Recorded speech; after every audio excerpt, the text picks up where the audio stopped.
We ended on paragraph 5 of the residential sales contract, so we're going to start off on paragraph 6, delivery.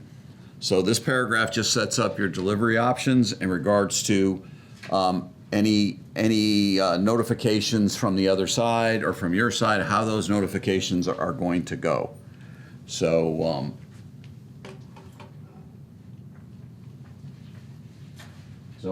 in paragraph, on the next page, on paragraph 6, is the section that you're going to fill out when if you're a buyer side filling this out.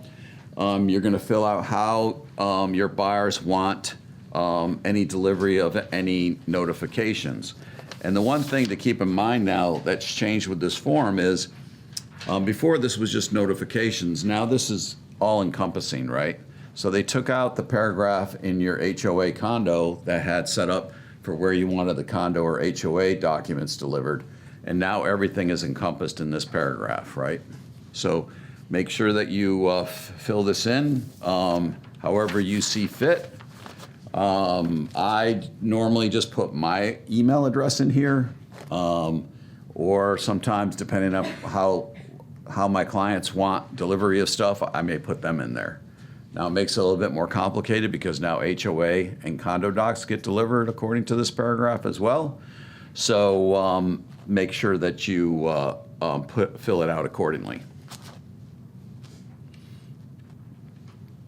Paragraph 7 is the Residential Property Disclosure Act. This just says that which properties and what law or code of Virginia requires a seller to disclose whether or not there's anything going on with that property. So there are exemptions. I think we talked about in a previous, I think when we were talking about the listing agreement, there are exemptions which you can find out online. Certain properties don't require the disclosure, but I would say 98% of the properties will. Steve, can we go back to paragraph 6B? 6B, yep. If I understand this correctly, I was told that if I put the buyer to get their email, then you put that buyer's email in it. My understanding is that all the correspondence go to buyer. So if you just put the buyer's email address in there, that would be correct. So you're giving the other side permission to send correspondence back and forth to your client. So you don't want to do that? You don't want, no, some people do, some people don't. It's all the way you run your practice your business. If you want correspondence going back and forth between you and the listing agent or the buyer's agent, or just you and and your client at the same time. A lot of agents would not know that happens when you put the buyer's address, email address there. So that's why I'm bringing it up. Yeah. So I mean, if you know that when I was putting buyer's yeah. Email. So I mean, if you do put your buyer's contact information in paragraph A or B, in paragraph 6, there's a high likelihood that they will receive correspondence back from the other side. So that's why I'm bringing it up. I don't think everybody knows that. Like maybe I missed it. I did mistakenly did that a long time ago. yeah. Well, I think in response to that too, right? I mean, what happens a lot of times too is you will find during the negotiation process, a listing agent, say you wrote this contract and you sent it over, the listing agent will start CCing your buyer in the negotiation part. That's not cool, right? This contract's not ratified yet, so the terms of this contract are not in play. So once it's ratified, different. But during the negotiation process, the notice paragraph does not come into play until you're ratified. So if I'm negotiating back and forth, I don't want my buyer or seller client CC'd on emails in the throes of negotiations. So just keep that in mind as you're doing it. Paragraph 7 we talked about. Paragraph 8 is the Virginia Sales Disclosure Act. Here, in previous editions, it used to be 2 parts. Now it's 1 part, and it's all encompassing, right? So it includes both the Property Owners Association or a Condo Association Act. So you have to check each box. It could be both. It could be multiple HOAs. It could be a variation of those. So you would check whichever boxes are appropriate. And then here so you're going to provide those resale packages, and we get calls on occasion, with incomplete packages and stuff like that. People don't know how to handle those. When is the package delivered? But paragraph 50, the second paragraph in here talks about the Resale Disclosure Act requires contract language, and it says there's a couple ways when you have delivered these things, right? So on here, the unit is delivered, the resale package is a common interest community. The seller or the seller's agent is required to obtain from the association a resale certificate and provide it to the purchaser. The purchaser has a right to cancel the contract pursuant to that language. The purchaser or purchaser agent has a right to request an update for any resale certificate, and the right to receive the resale certificate and the right to cancel the contract are waived concurrently if not exercised before settlement, right? So here you're putting in how many days you want your buyer to have the right to void when they receive any type of condo or HOA documents. It defaults to 3. There's language in there that says if you don't fill it in, it defaults to 3. But you could do 1, you could do 0, you could do 20, you could do whatever you need to do. Keeping in mind, if you receive a packet, right, and it's not complete, there's a list online, if you look at this act, of documents that are supposed to be part of this packet. If you don't receive a complete packet, the buyer's options are limited. They can either void because they didn't receive a full package, or you can mutually agree to extend, and they can request an update. But most of the time when you're getting a package, you're normally getting the full package. Some associations don't provide everything. They're smaller.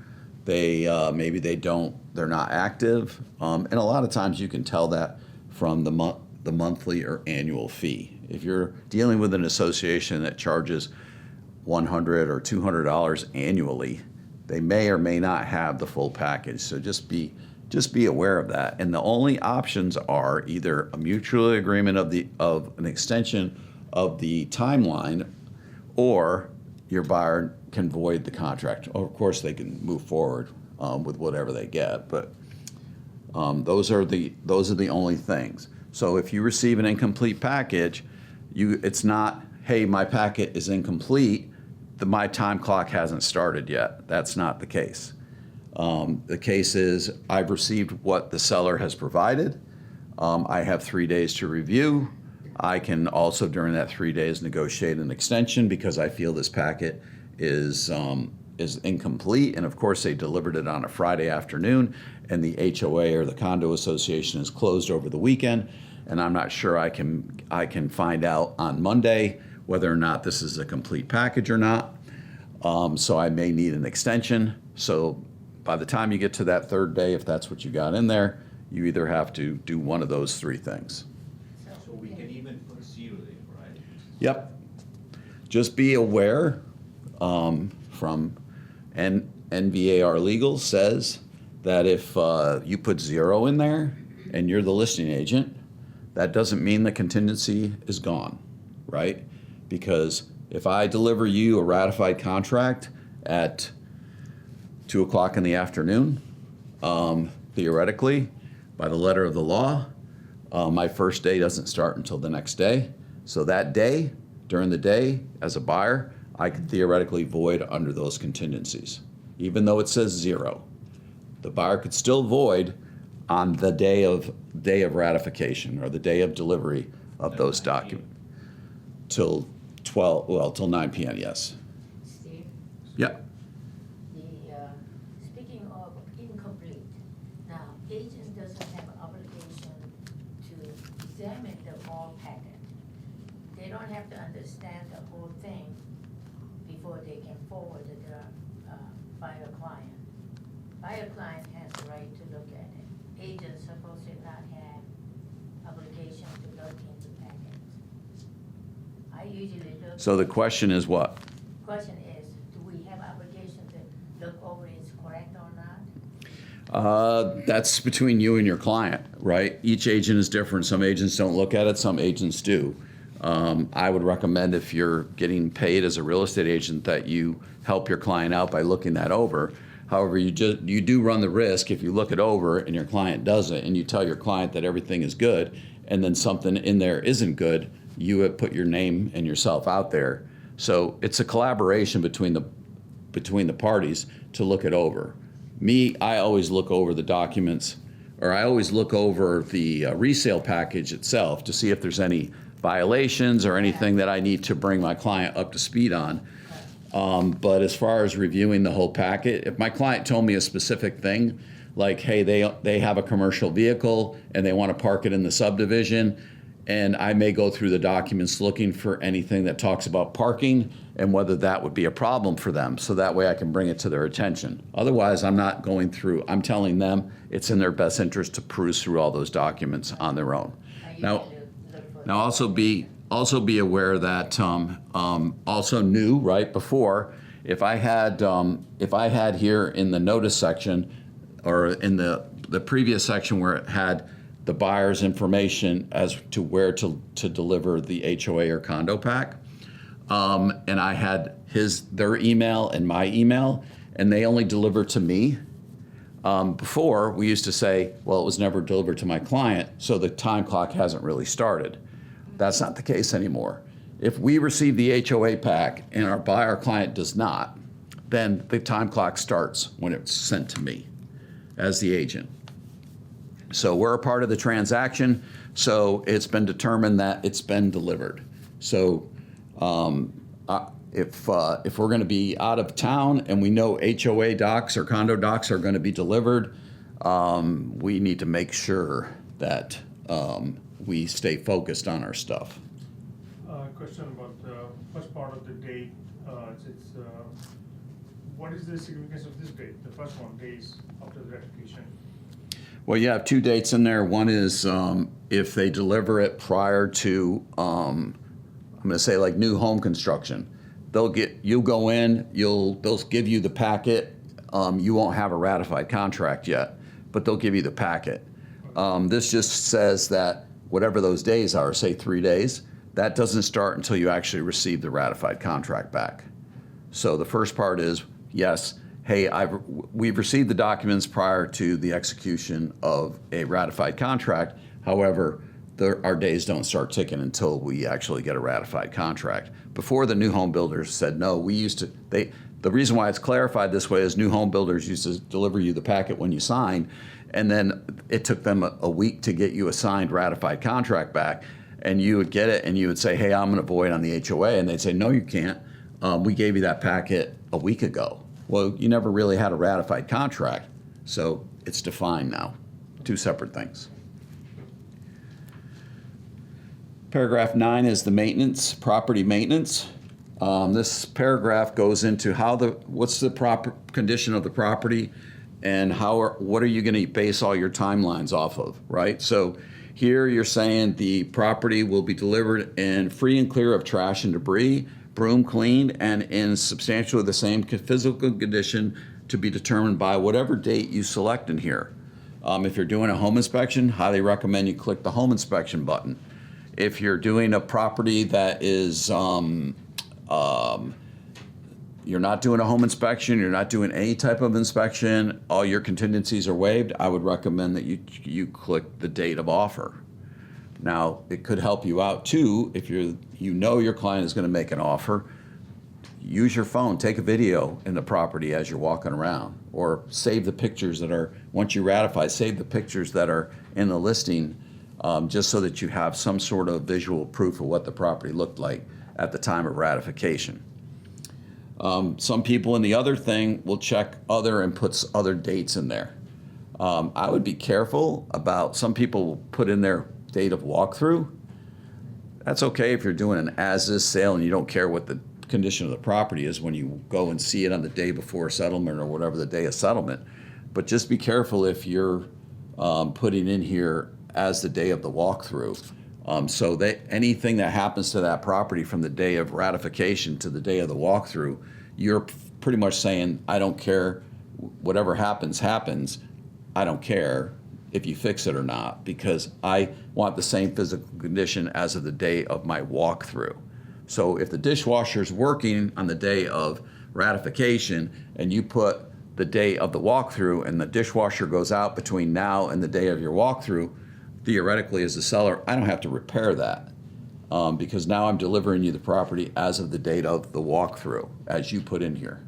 So I would stick with the pre-printed two best options. If you're doing something outside of that, think of the ramifications that it may incur.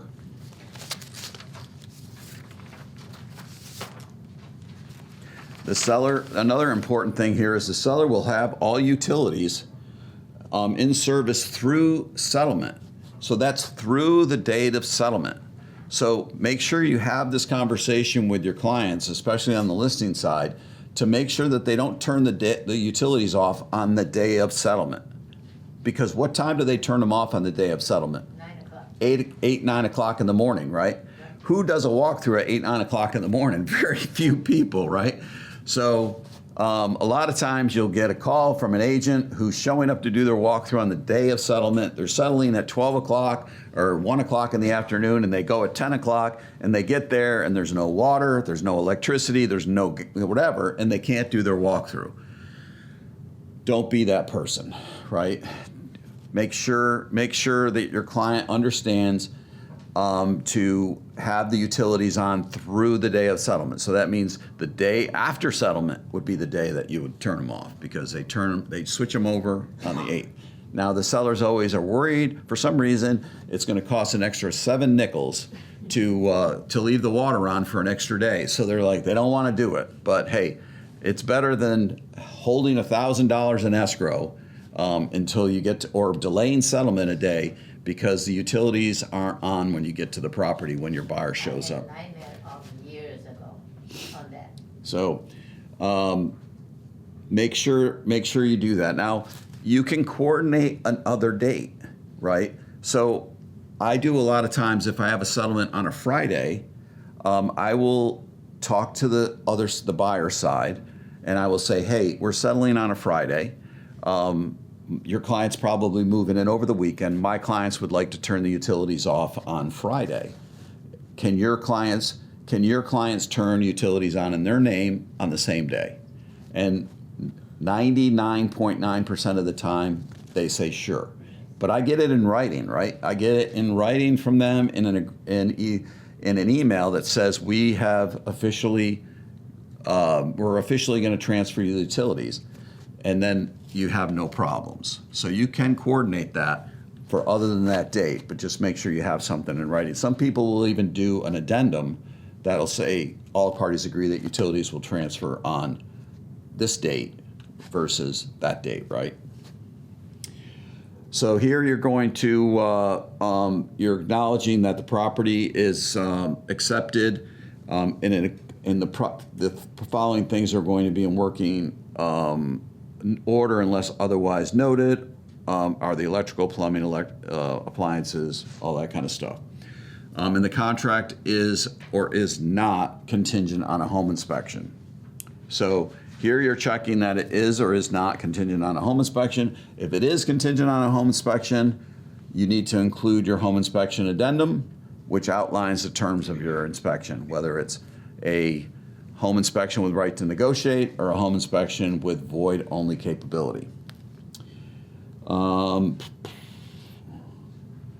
If the contract is not contingent, so this paragraph down here talks about if it's not contingent. So this is, you only use this paragraph if you check the box above that says that your buyer is waiving the opportunity to make the contract contingent on a home inspection. So, and it says here, if the contract is not contingent upon a home inspection, the seller will, whether or not the seller will provide access for the buyer to do an inspection for informational purposes, and what those dates would be, okay? So if you're doing a home inspection, normal home inspection, and it's contingent on a home inspection, you don't have to fill this in. Why? Because you've already attached an addendum that outlines the inspection criteria. It's going to be done within 7 days of ratification, 10 days of ratification, whatever that timeline is. So you don't need to fill out this section right here. This section is only used if the contract is not contingent and your buyer wants to perform an inspection for informational purposes. And in that section, you would put in what are the dates range of when you would like to have that inspection completed. So you could fill that out. Now I can tell you if you're waiving your home inspection and you're waiving all your contingencies and you want to do an informational only inspection, most listing agents aren't going to allow you to do an inspection until after the HOA or condo review period is over. So if they have the HOA docs or the condo docs, and they're going to probably send them to you as soon as it's ratified, if you want to help your buyer win the bid, it might be in your best interest to plan it so that it's after that contingency period. Now, if you're trying to be a sleek, sly little buyer's agent, like we try and be sometimes, you could put dates in there that if you do a informational purposes only home inspection, it overlaps with your HOA or condo review period, and now you have a potential for getting out of the contract under your HOA or condo if you spot something in that inspection that your buyer doesn't like. So both sides of the aisle, right? On the listing side, the buyer side. So you can each look at it from different perspectives. Regardless of whether the contract is contingent upon a home inspection or inspections, seller will provide broker and buyer reasonable access to the property to make final walkthroughs within 7 days prior to the settlement or occupancy, whichever comes first. So final walkthrough within 7 days prior to settlement or occupancy, whichever comes through. Why did they add occupancy? Because sometimes there's a pre-settlement occupancy period, right? So even though the settlement may not be for 2 months later, because it's a pre-settlement occupancy agreement associated with this particular contract, the walkthrough would be prior to that pre-settlement occupancy going live, right? So they would do their walkthrough, then they would occupy the property. Now the terms of the pre-settlement occupancy agreement are in play. So the other thing is too, right, within 7 days. If you have a myriad of home inspection repair items and a myriad of HOA violations, I highly, highly, highly recommend that you try and do an inspection closer to the 7 day mark versus the 1 day mark. Why? Just to check. I mean, and sometimes you might get blowback from the listing side asking you, why are you doing the 7 day? The sellers aren't ready for you. Hey, we just want to come and check the home inspection repair items and the HOA violations to make sure that was corrected, so we don't have any issues when we get to the day before settlement. You can do 2 walkthroughs, right? So maybe go and do one and just check those items, and then once the seller moves out and they have all their stuff on there before settlement, you go through and then you do your normal walkthrough to check everything else out. It does also say it gives permission for the broker and the buyer. It does not give you permission to bring a home inspector. It does not give you permission to bring an electrician, an HVAC person, anybody other than the broker, which is you're representing the brokerage, and the buyer. There's no one else in here authorized to do the walkthrough in this paragraph. So if you show up with a home inspector and the listing agent happens to be there and says you can't bring a home inspector to this, they would be correct. So if there is a myriad of things and you wanted to bring a home inspector with you because your home inspector agreed to come back to check those items out for you, get that permission before you show up. Okay? And we can do more than one walkthrough. Yes, you can do more than one walkthrough, yes. Paragraph 10, possession date. This is, the key thing in here is the seller will give permission of the property at settlement, including delivery of keys, mailbox keys, key fobs, codes, digital keys, if any. So this is all at the time of settlement. So the transfer occurs in Virginia, even though the deed is not recorded yet. The transfer of possession of the property occurs at settlement. And you will have times where a seller will refuse to give up their keys and possession of the property until they know that the deed is recorded and they've received funds. That is not Virginia. So maybe they've sold property somewhere else and that's the way that it is. So make sure that they understand that on the day of settlement, that is when possession changes hands. And you think to yourself, that would never happen to me, right? Well, it happened to me. Me, right? It happened to me.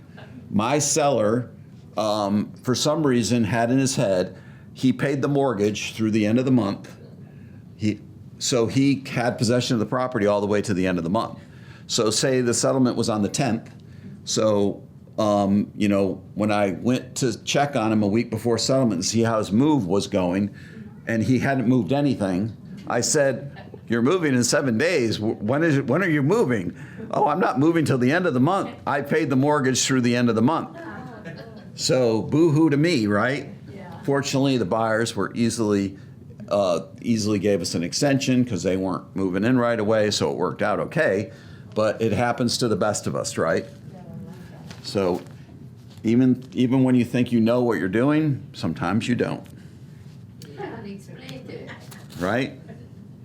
So paragraph 11 is utilities. Try and make sure that you check the appropriate boxes for this. Paragraph 12 is personal property and fixtures. Now this paragraph is going to denote what items will convey in the property. The property includes the following personal property and fixtures, and it lists a whole bunch of stuff in here that conveys without you having to check any boxes. So in here, especially in today's world, smart thermostats, smart doorbells, anything, most of the stuff that's attached to the wall is going to convey, right? So make sure that your seller is aware of that and they're not planning on taking stuff with them. And I find that every now and then you're going to have a seller that has like a smart doorbell and they're planning to take it with them. Because for some reason, I don't have one, but some reason, I guess they're hard to program initially. Also, it retains information, I learned that today, from the other person. It retains information even after it's disconnected. Right. You re-up their thing. So some people like to take them with them. So I would recommend they either remove it prior to listing the property or replace it with a new one, which I've had a couple clients that will replace it with a new one, and they'll just give the new buyer all the information. It'll be attached, but not connected.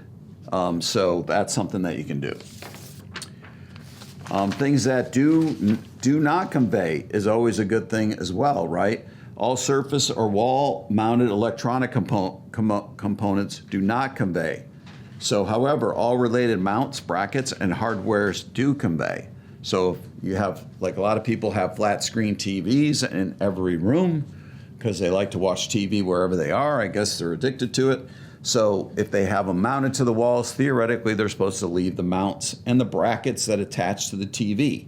So I would make sure that they understand that they're supposed to leave that behind. If their plan is to take their mounts, okay, you want to do an addendum up somewhere in there that explicit, as if I'm on the buyer side explicitly, if they're going to take those mounts out, what are the expectations of what that wall is going to look like after that mount's removed? So make sure you do an addendum that explicitly details what your buyer's expectations are if the seller takes those mounts, okay?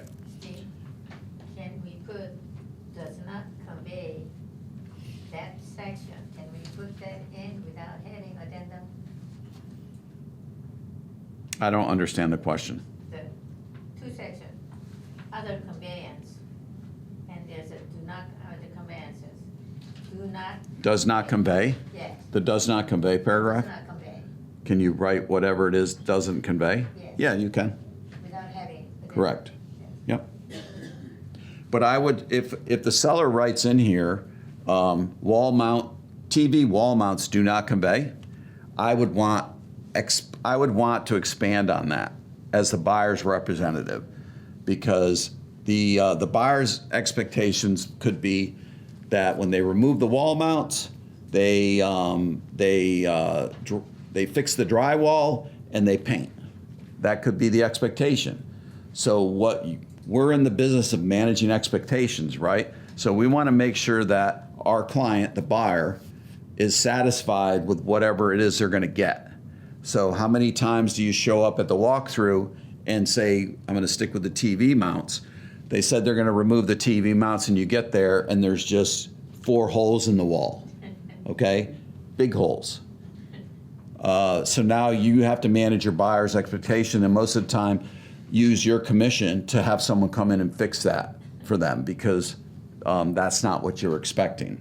So manage expectations. One question, Steve, with regards to the smart devices, even though in the upper section it says that they do convey. Yep.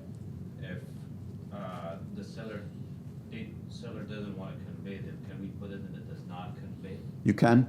Yeah, you can. If they're not going to convey, you can either line them out and have them initialed, or you can write them in the does not convey section, or anything that does not convey.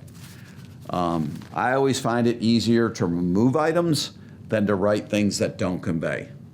So just what we're trying to do is ease the transition, right, between the buyer and the seller. So don't make it appetizing that the buyer wants stuff.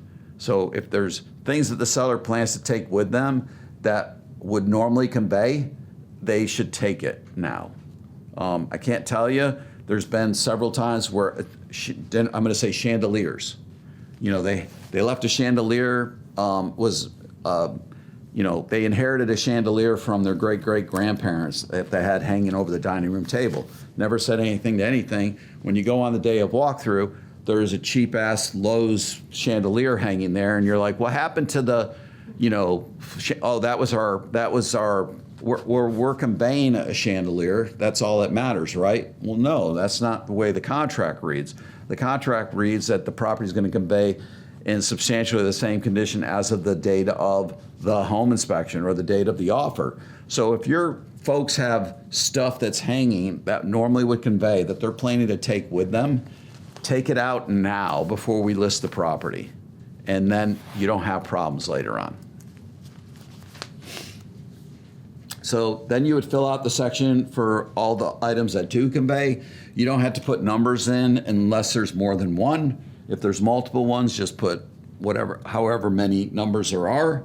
And then any other things that might convey at no additional value to the buyer or the seller, you would write in those items. So like a lot of times what you'll see in here are maybe patio furniture or a pool table in the basement or whatever, something that might convey that the seller doesn't want to take with them, that they want to leave in the property. So they would write those in.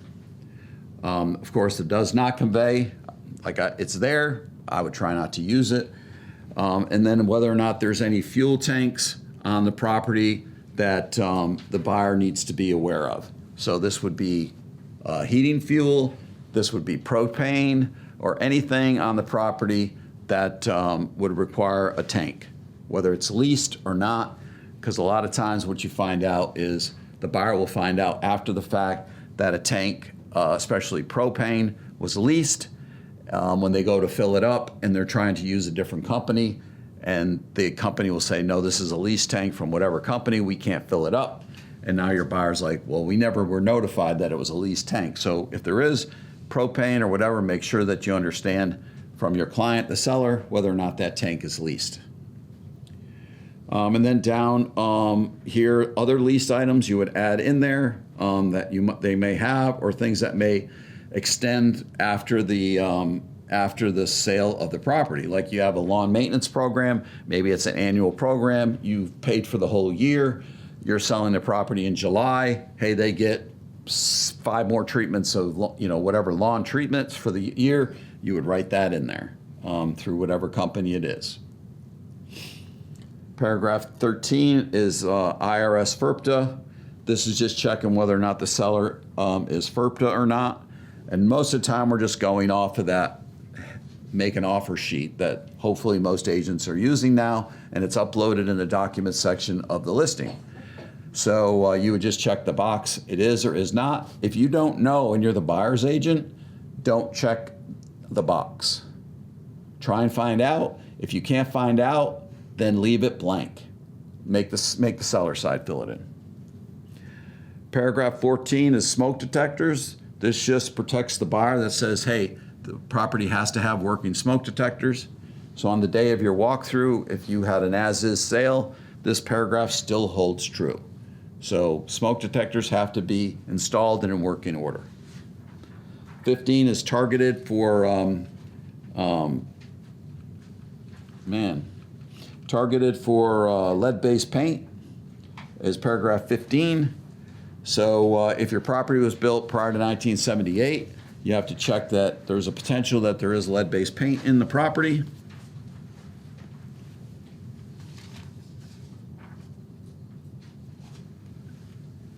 And also whether or not your buyer is going to risk lead-based paint assessment.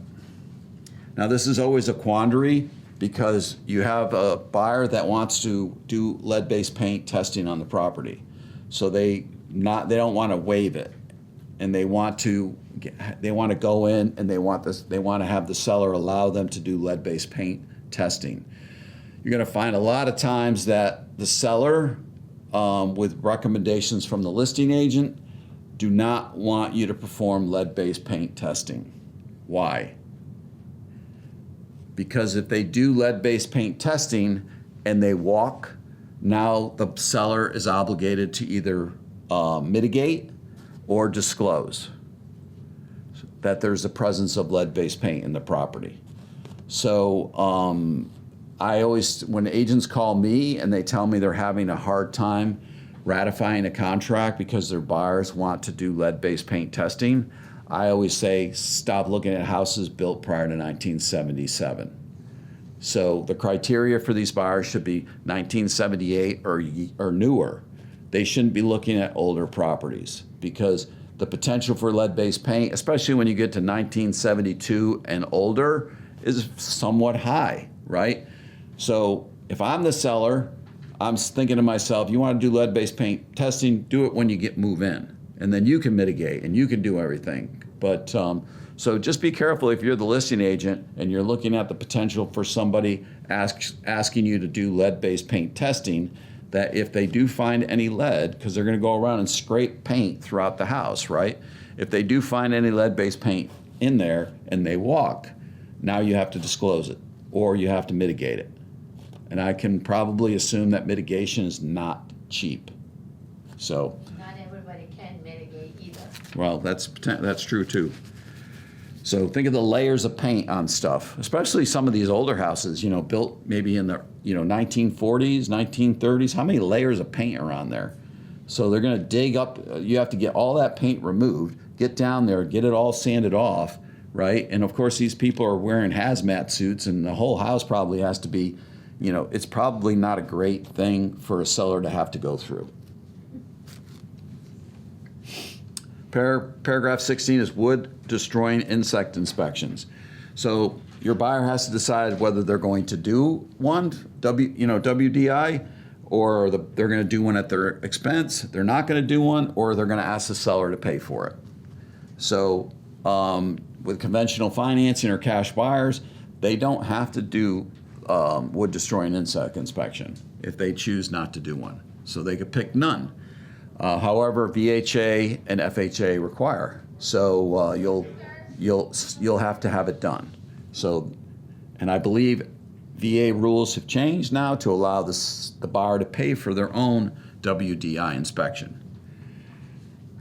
Whoever pays for the inspection, it's normally moderate. It's normally $50 or less, anyways.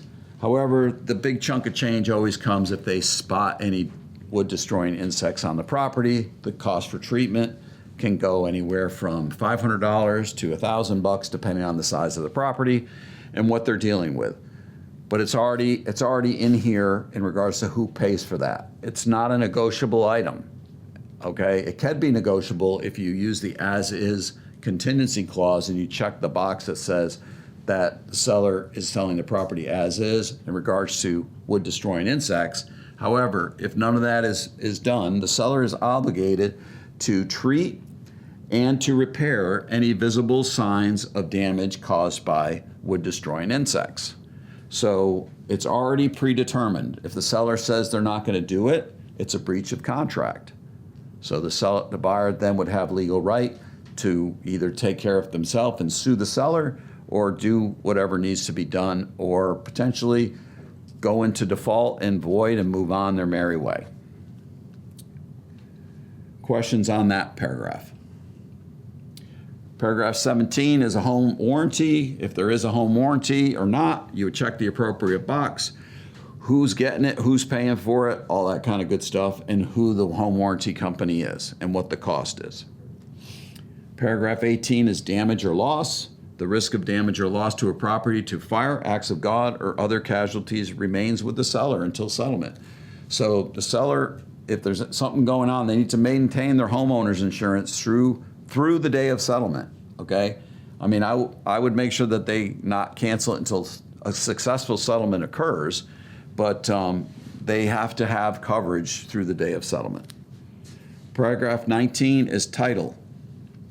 Now this paragraph just pretty much says how title is going to convey. It's the seller is saying they have good and marketable title they're going to convey, and that how the deed is, what kind of deed there is.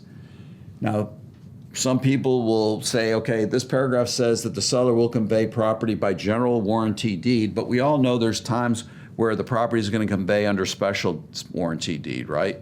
So if I'm not the owner, if it's an estate sale, if it's a bank-owned property, if it's a distressed property, most likely that deed is going to convey under special warranty deed, right? So you may want to denote that somewhere, or make sure that your buyer, if you're the buyer agent, understands that, so that the property is not going to convey with general warranty deed.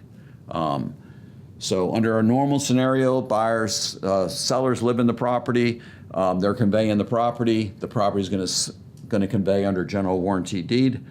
If their heirs are selling the property, they've never lived in the property, or the bank is selling the property, whatever, that deed is going to be special. That doesn't change anything in reality to the coverage of title insurance policies and that kind of stuff. It's just a differentiation between someone who's actually lived in the property, someone hasn't lived in the property. The other thing, the next part of this paragraph too, where we get a lot of calls, is people will be trying to navigate through a HOA or condo list of discrepancies, and the seller will say, "I'm not fixing this. I'm not fixing that. I'm not fixing it." Okay, they're required by paragraph 19 to take care of these things. So, and they've agreed to this, and it's signed off already. So if they don't take care of it, theoretically, they're in breach of contract, right? So the seller will pay any special assessments and will comply with all orders or notices of violations of any county or local authority, condominium unit, owners association, homeowners or property owners association. So it's telling you right here that the seller has to, any of those things that are violations, right? Notices of violations, the seller is obligated to rectify those issues. So if you do have a HOA or condo violations, a lot of times when I see those in a packet, I will write up a sales contract notice, and I will just send over a notice that says the buyers reviewed the HOA packet and noted the following discrepancies. The buyer's expectations, as per paragraph 19, is that these issues will be rectified prior to settlement. And then the buyer signs it, I send it over. It doesn't have to be signed by the other side. It's just a notice re-notifying the seller that these are issues that were in the HOA packet, and you're making sure that they understand it's their obligation to make those repairs. Paragraph 20 is notice of possible filing of mechanic liens. This is just telling the buyer, when you're writing this contract, that there's always a possibility, especially with property that's going on the market, that a contractor could file a mechanics lien on that property after the property is ratified or after the sale of the property. So the person has, I think, 90 days from the date they do the work. Sometimes these things go quick, right? The property hits the market, it's under contract a couple days, goes to settlement in 3 to 4 weeks. There may not be opportunity for that person to file that mechanics lien on the property. So this is just making sure your buyer understands that there's always a possibility that that could occur. What's the protection for the buyer?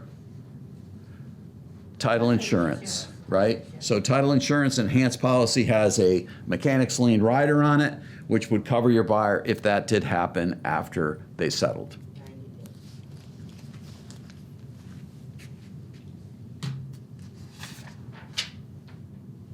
Paragraph 21 is fees. There's always fees, right? Fees, fees, fees. But this just lets all parties know what fees they're responsible for. So who's going to pay for what? Paragraph 22 is the broker compensation. This just instructs the settlement agent to pay compensation to each collaborating brokerage. 23 is the adjustments. This lets all parties know that there's going to be adjustments on the ALTA, right, for certain things. So if I prepaid something as a seller, the buyer's going to owe me for the whatever remaining months of that thing that I prepaid. Most of the time what you see this on is HOA. If you pay an annual HOA fee and you settle in June, you're going to get half of that money. You're going to see a credit on the ALTA for half of that money. So this just outlines what some of those fees could be and how that would, and the other thing is the tax record, right, or tax bill. So you'll see those pluses or minuses on the ALTA. Paragraph 24 is attorney's fees. This just lets all parties know that attorney's fees aren't a part of this contract.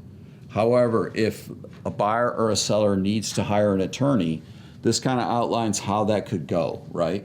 So if it's found out that the seller was in default, then the buyer could go after them not only for whatever damages they incurred, but also reasonable attorney's fees. And that goes as well for both sides of the transaction. So the verbiage in here allows either party to sue the other party if there's a breach of the contract and potentially not only recover whatever damages they incurred, but also recoup the cost of any attorney's fees. Now that doesn't hold true if a court of competent jurisdiction determines that neither party is the party at fault. So then you would just be, each party would pay for their own attorney's fees, and that would be it. Now paragraph 25 is the actual default paragraph. Now this paragraph, I always like to refer people to this paragraph when they call me up and they say, hey Steve, the buyers are in default and my client wants their earnest money deposit and they're not willing to give it. How do we get their EMD? And I always say, well, where in paragraph 25 does it say that the seller automatically gets the earnest money deposit? There's nowhere in here does it say contract was in default, buyers forfeits it to earnest money deposit. So there are ways for you to get that earnest money deposit, but you have to follow the letter of the law of the contract. So back in the paragraph for the earnest money deposit, it says the 4 ways how you can get that money, right? Go to settlement. It can be all parties agree to its reimbursement. All parties agree to how that money is going to be divvied up, or a court of competent jurisdiction determines the outcome of that money. So unless the buyer and the seller mutually agree to how that earnest money deposit is going to be dispersed because of a default, then that money just sits in escrow until it either gets transferred to the court of competent jurisdiction, or the buyer and the seller come to their senses and decide what they want to do with it. So, and then then you always have the case where your buyer voided the contract because they had the right to do so, and the seller won't release the deposit. There's a secret paragraph in here that talks about that.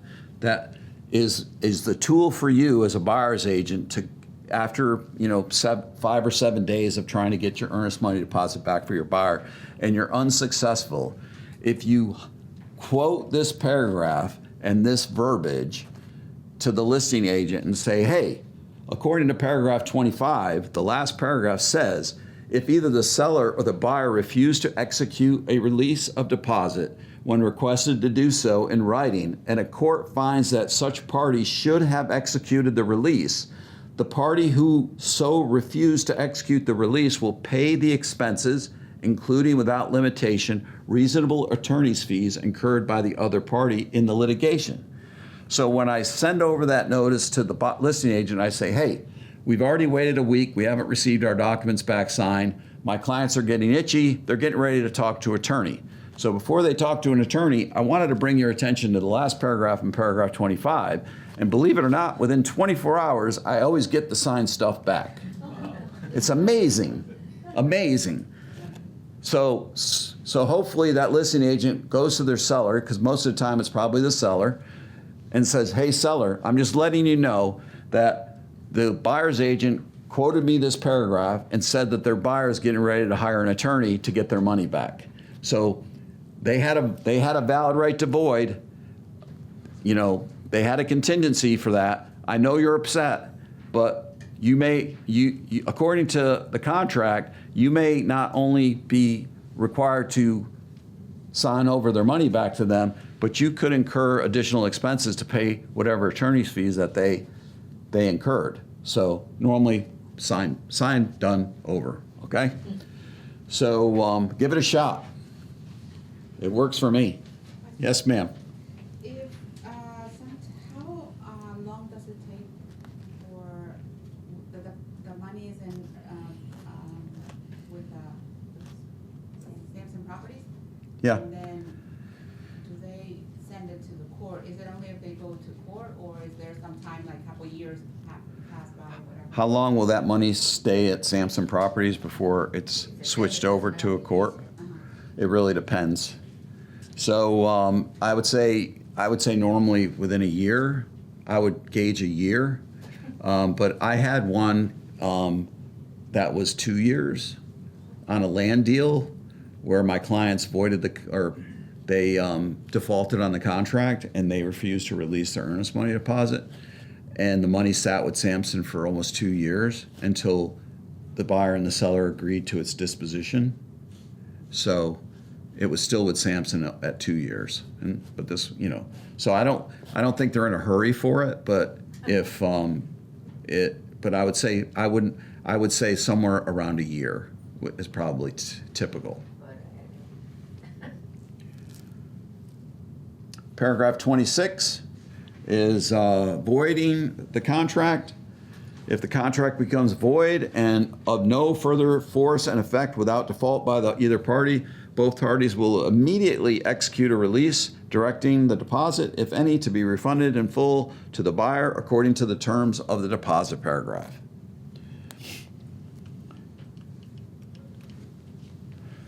Come on, mousy.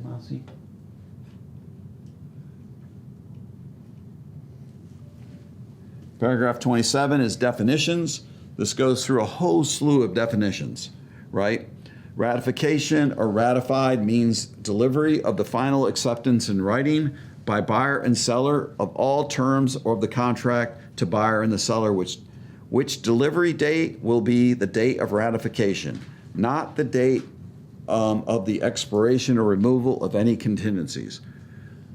So for purposes of determining the date of ratification can occur anywhere between 12 a.m. and 11:59 p.m. So you could ratify on a property any time of the day. Real case in point. Samson listing, Samson buyer. Samson buyer submits contract on Samson listing. Samson listing agent, buyer, they work together. They come to a meeting of the minds and they agree.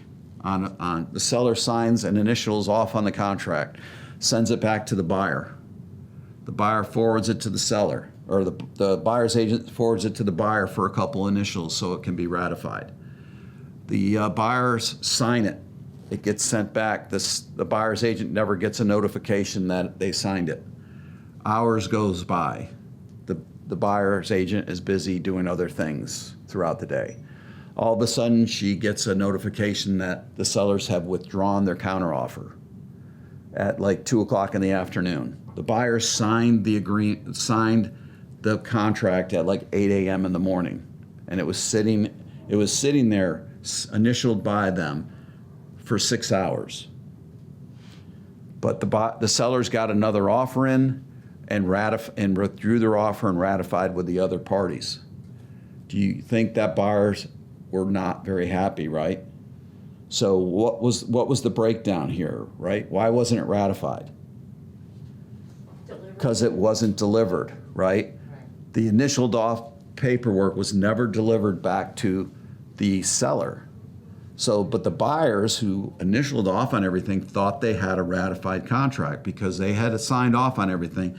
However, unfortunately, their agent did not get the notification that they were signed and didn't go in looking to see that if it had been initialed and signed and get it back so that they had completed the cycle. So this, huh? Oh, good, because if they initial off, they usually come back to you right away. Correct. For some reason, they didn't get, whether it went to spam, I can't tell you how it got missed, but it got missed. So the moral of the story is what? There's always a moral of the story. I don't tell these stories for nothing, right? The moral of the story is, okay, don't rely on electronics, right? When you send something to your clients for initials or signatures and you're trying to ratify, tell them to text me, call me when you guys sign. That way I know I got it, so I can facilitate the delivery of the final document over to the other side as quickly as possible. So don't be that person. Paragraph B. For the purpose of computing time periods in response to delivery, the first day will be the day following the delivery, and the time period will end at 9 p.m. on the day specified. So on the day of delivery, that day never counts towards whatever days you're trying to calculate. The other one in here, which they added, is business days, which means any day that is not a Saturday, Sunday, or legal holiday, or a day on which the state or federal government office is closed. So good question someone brought up. Back when the government shut down for 40-something days, did that end business days? Right? Good question. I don't know the answer. I mean, the state government was open. And it says federal, it doesn't say state and federal governments, it says state or federal government. So the question was, hey, if earnest money deposit was due within 3 business days and the federal government was shut down for 38 days, did those days count as business days? Yes, no, maybe.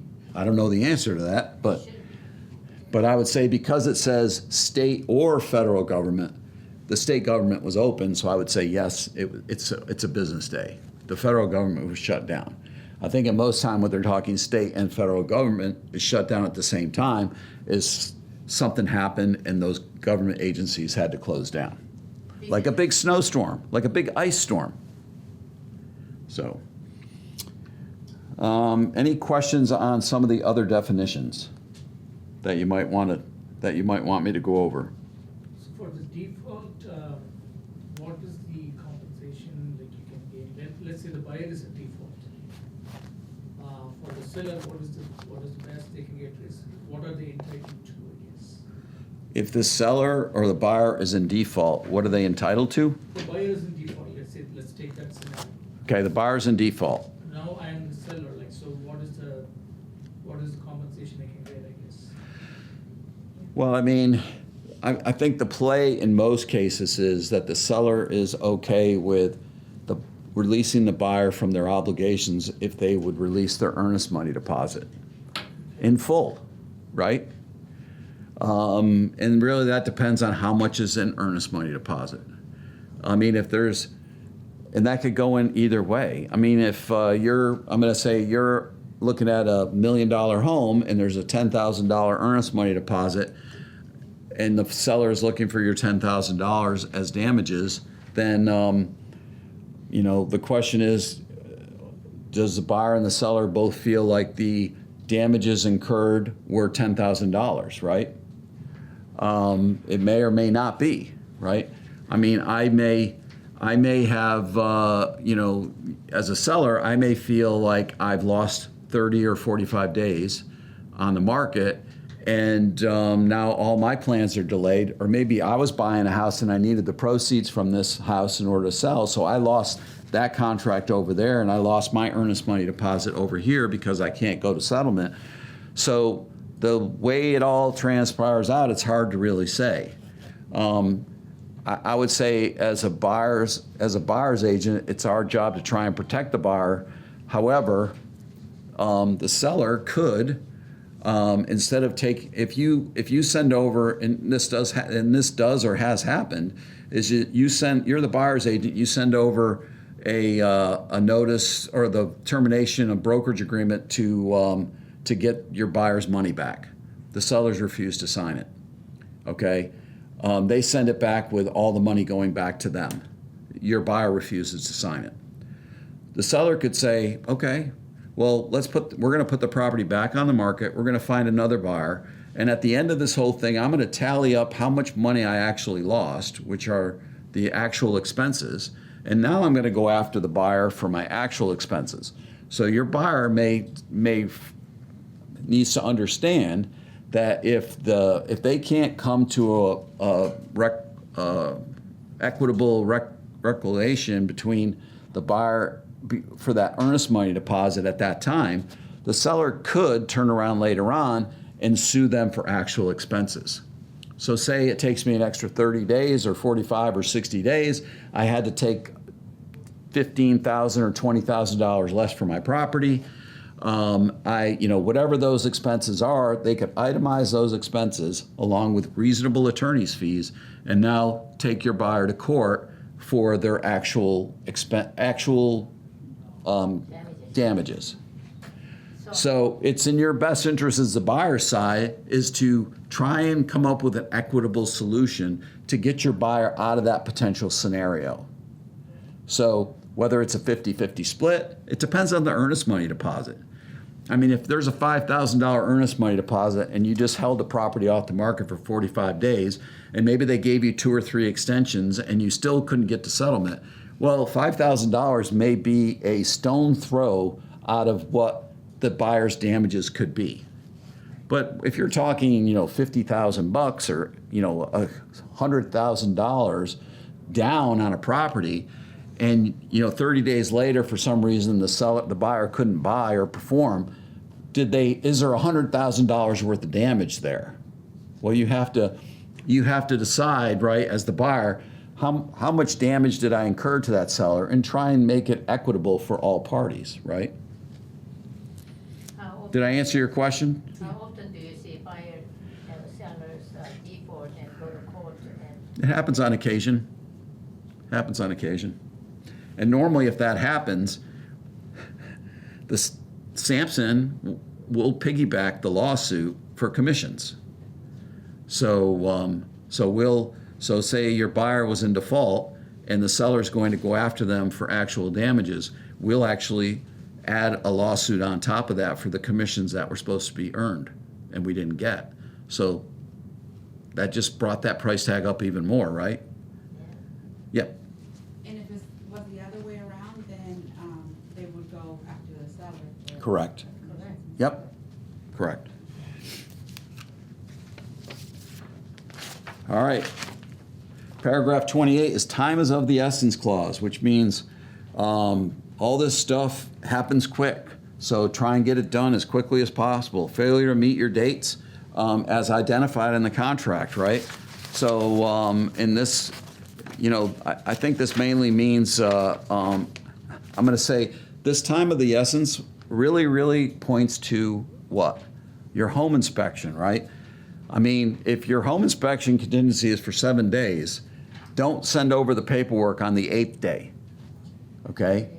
Whether it's Samson or not, don't stick within your timelines, right? Because your contractual obligations are your timelines. So all your timelines here in your contract should be met. You should be tracking them as agents working for your client. Track those dates. Make sure that you do those dates. If you can't get it done within the date, don't be quiet about it. Make sure that you get an extension or apply for an extension. And if the other side won't give you an extension, know what you need to do in order to protect the client that you're serving, right? So time is of the essence. 29 is real estate licensed parties. Here is where you're acknowledging whether or not your client or anybody affiliated with the transaction is a licensee, whether they're active or inactive, or whether they're a Virginia licensee or not. So your client may had a license in California. They're not active anymore. It still should be disclosed. Paragraph 30, entire agreement. So this just says that the buyer and seller should carefully read the contract to ensure the terms are accurately expressed. Once signed by all parties, this contract's fully enforceable. In today's age with electronic signatures, no one's reading this, right? I mean, we've had people call here and we talk about they signed documents. Well, I didn't know I signed that. I signed that on my phone, okay? Okay, I sign brokerage agreements occasionally on my phone. And I have to, you know how long it takes me to look at a brokerage agreement, which is only 5 pages on my phone? I mean, to go through it and open it up and, enlarge it so I can actually read and see what it's being said. I mean, if I just hit the button and slew through it to the signature spots, I can't read anything, okay? I'm not looking at a tablet, I'm on my cell phone. And a lot of your clients are looking at this stuff on their cell phones. So the moral of the story is call your clients before they sign and go over this as best as possible. If you're working with a first-time home buyer, don't let them sign this agreement without you going through it with them beforehand. Protect yourself along with your client, right? Severability. In the event any provisions in this contract is determined to be unenforceable, the remaining terms and provisions of the contract shall not be in any way affected, impaired, or invalidated hereby. So if there's something in here that's determined unenforceable, like we write some language that's crazy, sometimes we write language that's unenforceable. That's why NVAR is trying to take out all the blanks in here so that we can't write anything anymore, right? We're not attorneys, right? So whatever you're writing, try and keep it as plain language as possible. Assignability, this contract may not be assigned unless all parties agree. So if you ratify a contract and then later on the other party comes back and says, hey, I need to change the names or I need to add the name or whatever, they have to have all people agree. Paragraph number 33 is additions. So this is where you're going to have any addendums to your contract that are added on to the end. Check all that apply. Don't add stuff that you don't have. Really increase a lot of categories here now. Yeah, man, they got it all. But don't add stuff that's not that you don't have. And common things that we add into our agreements that we don't have from the other side, especially on the buyer side, is I'm in a competitive bid situation and I want my contract to be as thorough as possible. So I fill out and have my clients sign the lead-based paint disclosure. I have my clients fill out and sign the property disclosure form. Don't do that. That's a disclosure from the seller to the buyer. So make sure that you don't add that in as part of your package because that disclosure is supposed to come from the other side, right? So just leave it, don't check it, don't add it. And if they counter, they can add it, right? My understanding is correct. If you It's a violation in my book. I thought it was a violation, like LeFave thing. Right. Buyer sign first, that is violation for the fine. Well, I guess if someone turns you in, yes. And then the last page is the date of ratification. All parties sign, and then the part here where you fill in your information. Whether you're the listing side, buyer side, try and fill this in when you're making an offer as a buyer side. Try and fill this in as completely as possible. Even for the other side, I fill in both sides. I look them up. If they didn't provide the making an offer thing, I get the information from the MLS listing. I put everything in there that I can put in there because I want them to make the fewest, if any, changes to any agreement that I'm sending them as possible. I don't want them to write in anything if they don't have to, which requires them to send it back and have me to get my client to sign or initial. So I'm trying to make it as easy as possible for them to ratify my offer. And the easier, and they can, and an experienced listing agent can tell by looking at your offer how the transaction is going to go with you in most cases. If you get a contract from an agent that has filled out everything meticulously, everything looks good, all the documents are correct and filled out appropriately, that agent's going to think, this person knows what they're doing, and I'm going to be able to get through this transaction with little to no humps. Okay. If I get an agreement that's half filled out, dates are missing, days, I see this all the time. Like I'll be looking through someone's file and I'll go through their home inspection and it'll say home inspection 7 days, negotiation period 3 days, buyer election period blank. And my first thought is, why did the listing agent not counter this and put a number in there, right? So now with no buyer election period, does that mean the buyer has a perpetually long election period? Like it could go forever? I mean, I don't know the legal interpretation of how that is if it's left blank. There's no default to it. So make sure that you fill in dot your I's, cross your T's, fill in everything help protect your client. And that's it. For the sales contract. Any questions whatsoever? Sir? Paragraph 29, is this only for buyers and sellers, or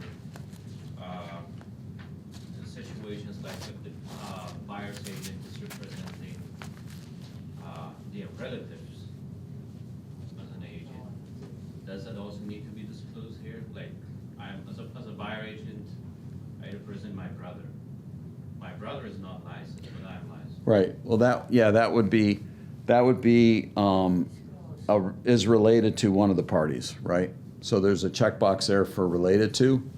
So if you're representing your brother, sister, and they're a party to the contract, then yes, you would denote that they're related.